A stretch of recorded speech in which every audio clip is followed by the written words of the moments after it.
I'm Josh, 32, and if you've ever been the family afterthought, the extra chair, the "oh right, he's here" relative, then you'll understand exactly how this story starts. My family has always had a strange talent, the uncanny ability to make me feel like I never quite belonged. I wasn't the golden child, not the troublemaker, not the baby. I was the placeholder. The one who showed up, smiled politely, and quietly picked up the check. I didn't explode or argue. I just existed, which, in my family, seemed to offend them more than anything else. It wasn't always like that. Growing up, I used to think we were normal. Dinners together, vacations, even some Christmas mornings where I felt genuinely happy. But somewhere along the way, maybe after my dad left or maybe after my older brother started making six figures and my mom decided he could do no wrong, I stopped being part of the picture and started becoming background noise. I moved out at 19, put myself through school, and worked quietly up the ranks at a mid-sized logistics firm. Now I make good money, but you'd never know it from the way they treat me. If anything, the better I did, the colder they became. As if success was something I wasn't allowed to have, or worse, something they were entitled to benefit from without acknowledging the effort I put in. The latest insult came wrapped in white linen napkins and a $3,600 bill. My cousin Melanie, my aunt's youngest daughter, was having an engagement dinner. Not the wedding, mind you. Just an engagement dinner. Because apparently proposing with a ring you could probably see from space wasn't enough of a spectacle. My aunt, who has never said a kind word to me that wasn't about borrowing money, decided it was going to be a family-sponsored event, which is code in our family for Josh is paying for it. I found out I was invited not from a call or a text, but from a forwarded email. No greeting. No, hope you can make it. Just the time, date, and location, and it don't be late, added in by my mom in the most passive-aggressive tone you can imagine. I stared at the screen for a while, debating if I even wanted to go. I hadn't seen most of them in over a year. The last time I did, my mom introduced me to a friend as the one who's still single, still renting, and still doesn't visit enough. She said it like a joke. I didn't laugh. But despite every fiber in me saying stay home, I went. I don't even know why. Maybe some small part of me still hoped they'd acknowledge me. Or maybe I just wanted to prove to myself that I was past caring what they thought. The restaurant was upscale, not quite Michelin-starred, but definitely out of reach for most of my family if they weren't pretending to be something they weren't. I showed up 15 minutes early, in a navy blazer and pressed slacks, trying to at least look like I belonged. The hostess asked for my name, then gave me a confused look before handing me a plastic wristband. "Buffet wristband," she said, gesturing to a small corner near the back where a few silver trays sat under dim lighting. I blinked. "Isn't this a seated dinner?" She checked her list. "You're with the Gomez party, right? It says here you're on the kids list." I gave her a tight-lipped smile, thanked her, and made my way inside. The room was bright, filled with laughter and clinking glasses. Long tables were set up in a U-shape around a flower-adorned centerpiece, where Melanie and her fiancé were taking photos. At the head of the U was the grown-up table, reserved for the so-called inner circle. My mom, my aunt, my brother and his wife, a few extended cousins. All seated, all sipping champagne. My chair wasn't there. "Josh, over here," my mom called, waving like she was hailing a cab. She gestured toward a fold-out table with uneven legs in the back, surrounded by teenagers and younger cousins. "You can sit with the kids, grown-ups are at that table," she snapped, tossing me a plastic fork still wrapped in thin napkin. I stared at it. My aunt, Aunt Linda, the one who still owes me $2,000 from 2019, burst into laughter. "Just be glad we let you come this time," she said, eyes twinkling with mockery. I didn't say a word. I took my seat. The conversations at my table were about TikToks, college rejections, and who vaped behind the school gym. I sipped my water and nibbled on dry chicken that had clearly been sitting out too long. No one from the head table came by. Not once. I was invisible. At some point, my brother raised a toast. To Melanie and Jason. "May your love be as strong as your Instagram game." Everyone laughed. I clapped once or twice, out of politeness. I wanted to leave, but something stopped me. Call it curiosity, call it spite. I stayed. Toward the end of the night, while people were mingling and the DJ played generic pop in the background, the event manager walked over to me. He was tall, balding, and looked exhausted. He leaned down, checked a clipboard, and said, "Hey, just confirming, you're covering the $3,600 balance tonight, right?" I blinked. "Sorry." He flipped the page and showed me. This was the agreement, $1,500 deposit already paid, and the remaining $3,600 is due by close. It's under your name. My stomach dropped. Who gave you my name? Linda Gomez, he said flatly. She said you were the one organizing the payment. Said it was your gift to the family. For a second, I couldn't speak. I looked toward the head table. My mom was laughing, swirling wine in a glass, while my aunt patted her on the back. I wasn't even surprised. I just felt empty, then calm. I smiled, stood up slowly, and pointed toward them. Ask the grown-ups, I said. The event manager raised an eyebrow. So you're not? No, I cut him off. I'm just the guy with the plastic fork. He stared at me for a beat, then nodded once and walked off. I gathered my blazer, straightened the sleeves, and walked calmly out the side door, unnoticed, unmissed. I didn't go home right away. Instead, I sat in my car across the street with the engine off and the windows cracked just enough to hear the low thump of bass from inside the venue. I watched through the windshield as servers carried trays of half-eaten cake and glasses of Prosecco, as families posed for one last round of photos in front of the banner that read, "Forever Starts Now." It was almost poetic, a room full of people celebrating love and family, while simultaneously ostracizing one of their own like it was a group tradition. I should have been angry. I should have felt some massive, burning surge of betrayal. But the truth? I didn't feel much of anything at all. Just tired. Tired of playing along. Tired of swallowing my pride for people who saw me as a wallet, not a relative. My phone buzzed once, a message from my brother. Nice of you to leave early. Mom says you're being dramatic again. I let out a dry laugh. Dramatic. Right. As if being treated like a second-class citizen at a party you weren't even properly invited to, then being slapped with a $3,600 surprise bill, was just part of the family fun. That was the moment something in me finally clicked. Not a snap. More like a quiet shift. A decision. I pulled up my banking app and scrolled to the shared accounts I'd foolishly agreed to help manage years ago. You see, while my family had a habit of mocking me to my face, they had no issue linking their problems to my name behind closed doors. My mom's utilities? Under my account. She said it was just until she fixed her credit. My aunt's emergency dental surgery?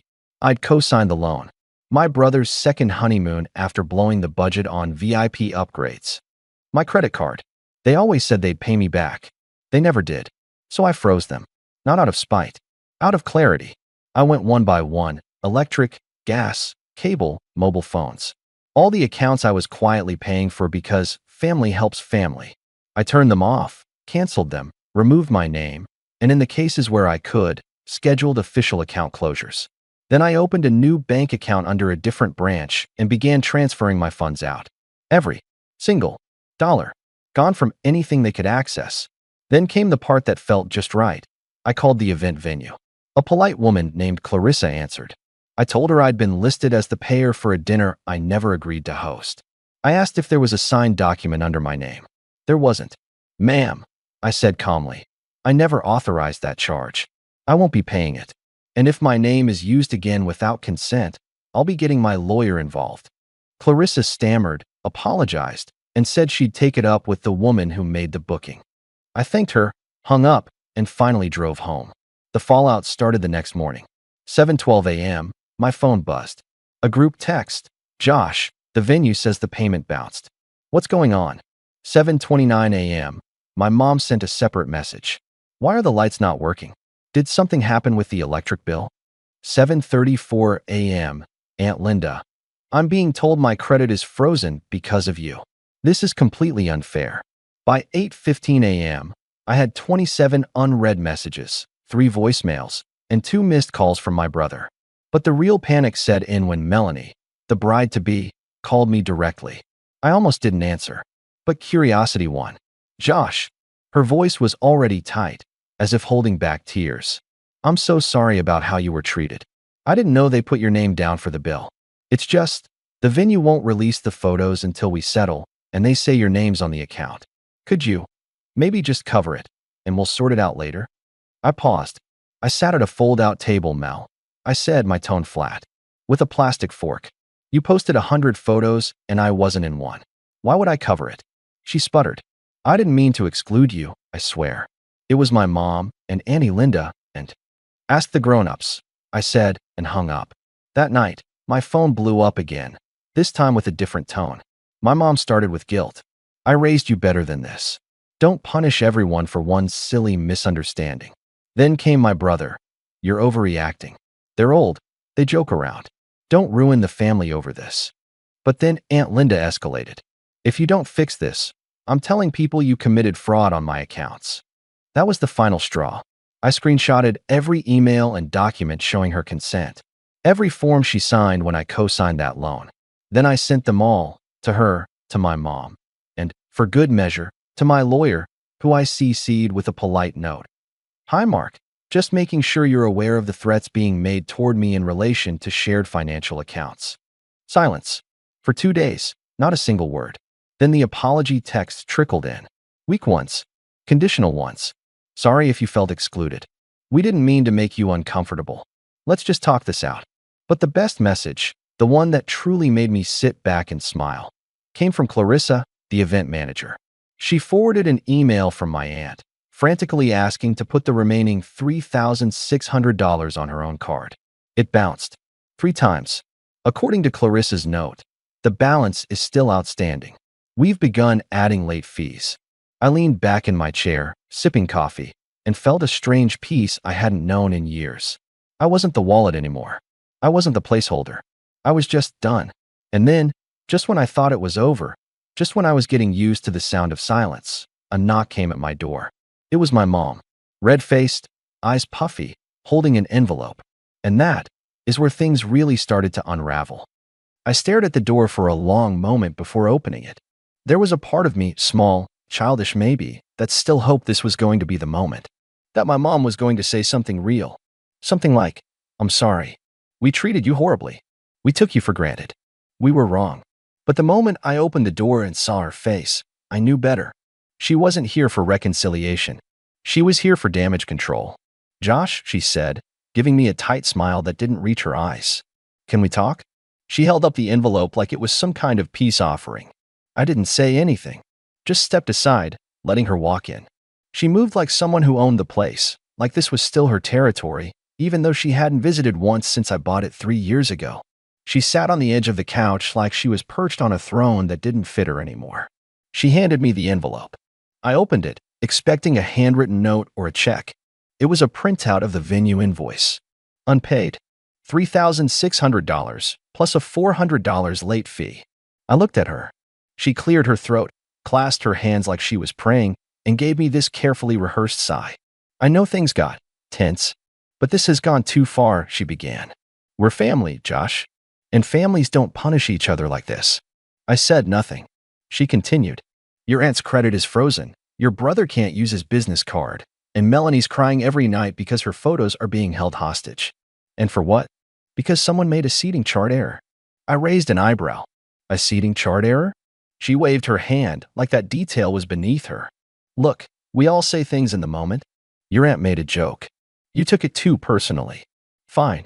But dragging this out, canceling accounts, calling lawyers, that's not the mature way to handle things. I leaned against the wall, arms crossed. You tossed me a plastic fork and told me to sit with the kids. You made me pay for your gas bill last month without asking. And then you put my name down for a bill you never told me about. That's not a joke. That's using someone. She blinked.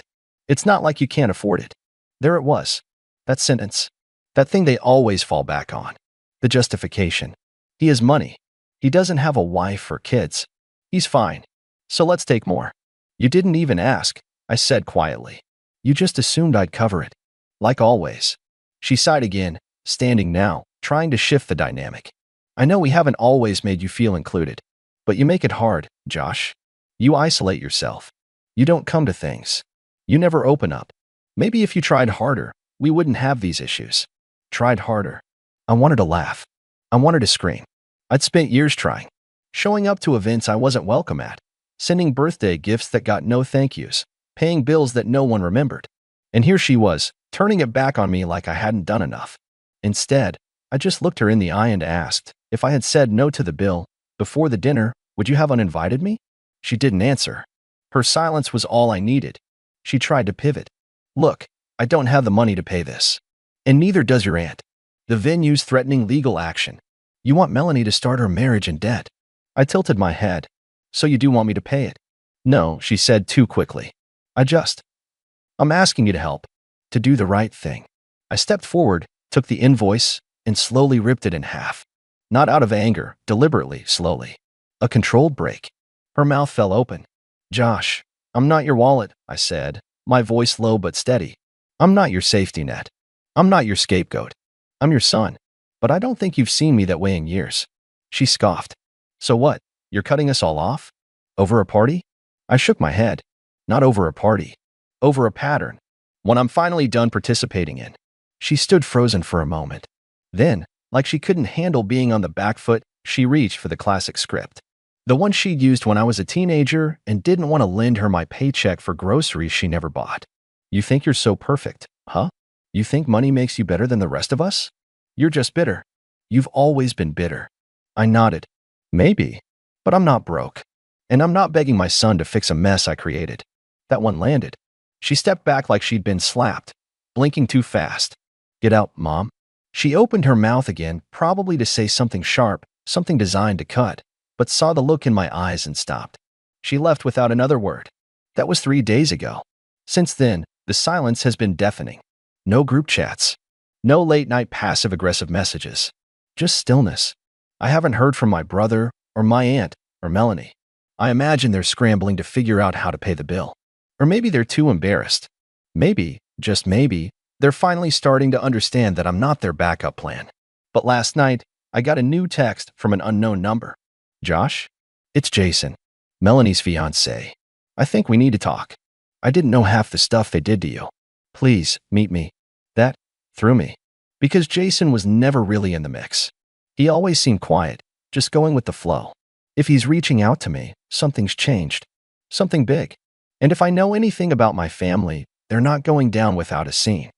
I debated for a long time whether or not to respond to Jason's message.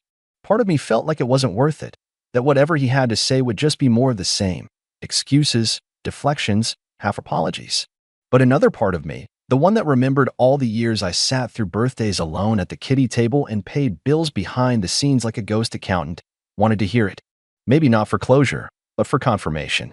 I needed to see, with my own eyes, whether there was anyone left in that tangled mess of a family tree who still had a shred of decency. So I told him to meet me at a local coffee shop, neutral ground, public, no drama. Or so I hoped. He showed up exactly on time, dressed in a clean button-down and jeans. He looked nervous, which surprised me. Jason had always seemed laid back, almost detached from the rest of the family circus. He was one of those people you didn't notice until he spoke, and even then, you weren't sure he had anything to say. But as soon as he sat down, I could tell something was different. His shoulders were tense. His hands clenched the coffee cup like it was anchoring him. Thanks for meeting me, he said quietly. I nodded, waiting. He looked around like he wanted to be absolutely sure no one else could hear, then leaned in slightly. I just need to say something. I didn't know, I truly didn't know what they were doing to you. Until recently. I said nothing, letting him keep going. When Melanie first told me about the engagement party, I thought your name was on the invoice because you offered. She told me you were covering it as a surprise gift. That's what your mom and Linda said, too. I didn't question it. He shook his head. But after the party, when everything blew up, and I saw how upset Melanie was, I started looking through the emails. I saw the invoice changes. The name edits. The part where your aunt forwarded your contact info to the venue without your permission. My expression didn't change, but something in my chest tightened. I already suspected it, but hearing it confirmed that they deliberately changed the invoice to put it under my name still made me feel like I'd been punched in the gut. Jason looked genuinely ashamed. I confronted Melanie. She broke down crying. Said she didn't want to ask you to pay, but her mom told her you wouldn't mind, that you had money and this was your way of being included. Melanie tried to believe it, but when she saw you sitting in the back, she knew. She still didn't do anything, I said flatly. I know, he whispered. She regrets it. But the worst part? After you walked out, they all started laughing. Like it was some prank you didn't take well. Your mom said you always made things about you. Your aunt called you Mr. Credit Score. I felt my jaw clench. Jason noticed. That's when I realized. I don't want to marry into this. That caught me off guard. What do you mean? I called off the engagement yesterday, he said, eyes down. Melanie's devastated. But I told her, if she couldn't see what was wrong until it exploded, And if she was okay with treating people like that, then we had bigger problems than a party. I leaned back in my chair, absorbing it. I didn't expect him to go that far. She said she was raised to think money meant love, he said bitterly. That whoever paid cared. And if you didn't pay, you didn't care enough. And I told her that's the most backwards thing I've ever heard. He paused. I'm not here to ask you for anything, Josh. I just wanted to say I'm sorry. And that I saw it, all of it. You're not crazy. You weren't being dramatic. You were being used. I exhaled slowly. For the first time in a while, I felt something loosen in my chest. Like I'd been carrying around this invisible weight, and someone finally acknowledged it existed. Thank you, I said simply. We didn't talk much after that. He left quietly, and I never saw him again. But word travels fast in our family, especially when someone does something scandalous, like canceling a wedding that's already been posted about on social media for 6 months. The text came back in waves. My mom, are you happy now? You ruined Melanie's life. You embarrassed us. My brother, you seriously need help. No wonder you're alone. Aunt Linda, you'll regret this. One day you'll need family and we won't be there. To each of them, I replied the same thing. Good. I blocked them all after that. I didn't feel guilty. I didn't feel conflicted. I just felt done. Like a door had closed and I didn't have to keep knocking, hoping someone on the other side would finally let me in. In the weeks that followed, I went through every remaining tie. I sold the car I'd co-signed with my brother. I closed the emergency credit line my mom had access to. I even canceled the joint Spotify account they were all piggybacking on because, honestly, if you're going to cut someone out of your life, cut all the strings. And something amazing happened. My life got quiet. No more guilt-tripping phone calls. No more vague invitations that came with unspoken price tags. Just peace. Real peace. I spent more time with friends, real friends, the kind who asked how you were without needing something. I picked up an old hobby again, photography. Started hiking on weekends. Learned to cook something other than pasta and eggs. I even began volunteering once a week at a local shelter, helping with logistics and donation drives. It felt good to do things for people who appreciated it, not expected it.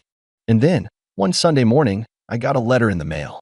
No return address, but the handwriting was familiar. It was from my grandma, the only one in the family who had always treated me with dignity, who lived in a small town 2 hours away and hadn't made it to the party due to health reasons. The letter was short. Josh, heard about the party. Heard what you did. Good. You deserved better than them. Always have. Come visit me. I made your favorite cookies. Love, Grandma. I laughed right there at the mailbox as the wind whipped the edges of the paper. And that night, I drove to her house with a smile on my face and a full tank of gas, paid for with my own money, for once, just for me. No plastic forks. No kiddie tables. No bill at the end. Just a chair waiting by the fire, next to someone who always knew my worth, even when the rest of them pretended not to. I wasn't the placeholder anymore. I was finally home.